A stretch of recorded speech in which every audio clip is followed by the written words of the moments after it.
Right, okay. Here is my first ever video. We'll see how it goes. I'll try my best not to re-record every single time. The style might change in future videos. I'm happy enough for now. The topic I want to talk about is, well, essentially what I've been going through. And it's this interesting uh, thing that it's like there's two different agents and it's not really obvious which one is me. So there's the more ground level one, which is, Lake, this is me, I like this, I like that, I do math, I'm a student, etc., etc. And then there's the more, you know, esoteric, high abstract version, which is like pure consciousness, things like this. In spirituality, there's generally a sense of the lake thing, forget about that, who cares, go towards a pure consciousness because it's nice. I think they do it in a pretty brutal way, not very nice. And even if they say that they don't want to be brutal, in the way that they end up teaching it, they are brutal because they want. I mean, yeah, I mean, I'm not quite sure exactly why, but their understanding of the situation is not at a high enough level that they're able to just, in a very soft way, uh, you know, bring you to a higher state.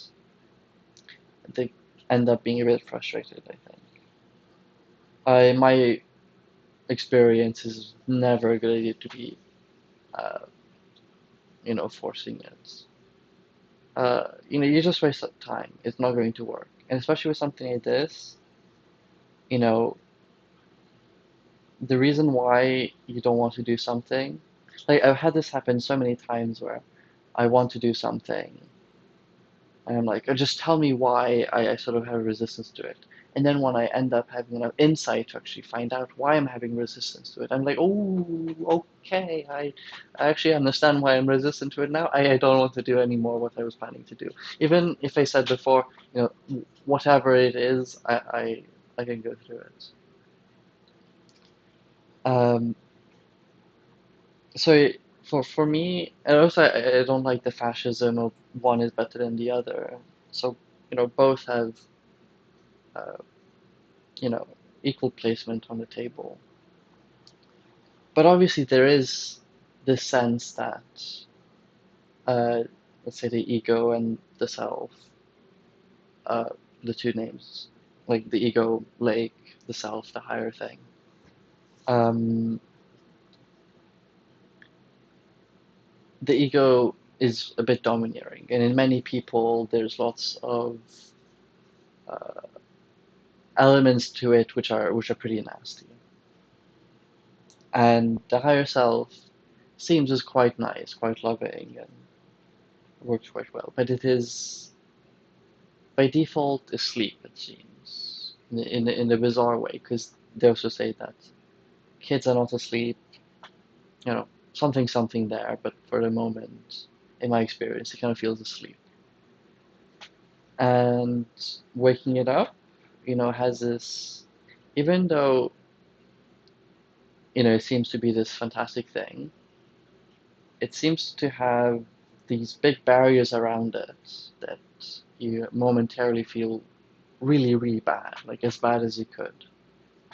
Um, and that's really what's preventing you from getting into the goody heart of it. And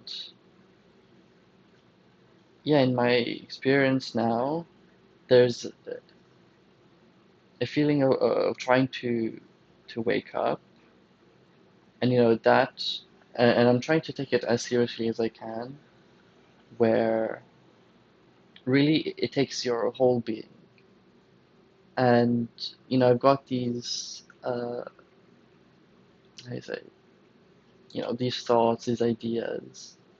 But really, that is not very important. And willpower doesn't do anything. You really have to have your being really feel like that's the correct direction.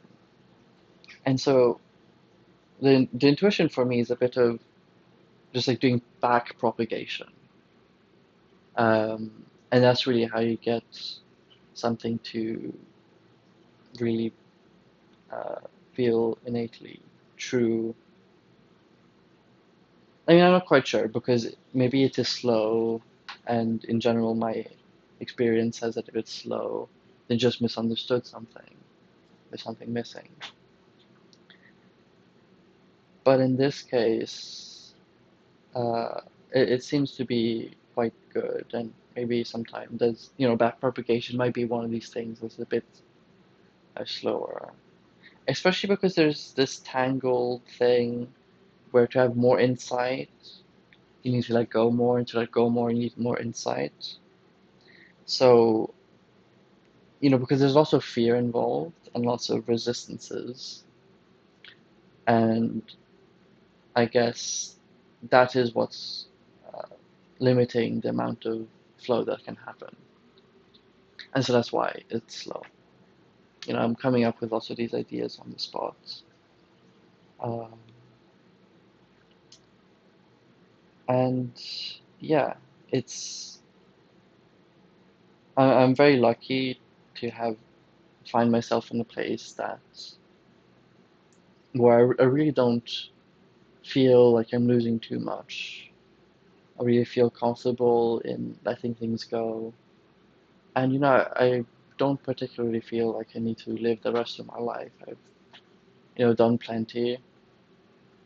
Um, there's always a thought of, but there's something out there that is unique that I haven't gotten yet. And that's kind of true, but not really. There's a sense in the end where I'm like, it's not really that new.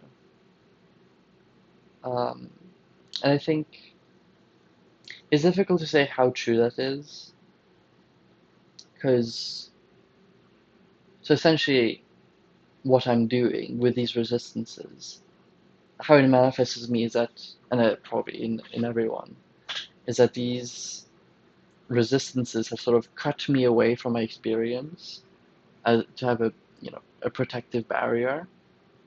This makes me not really live things as much and take things on a bit more intellectually, and then it's not going to be as impactful. Or maybe if you're really living it, you're really immersed in it, you feel much more fulfilled and much more happy to live another day. Um, and that's sort of the direction in which I'm going. Just because it's interesting, because how it is now, I'm just like, well, I don't really care. And this allows me to, uh, you know, let go of this attitude and even go in a direction that is potentially very scary and very painful. Uh, all right, I'll just stop it there.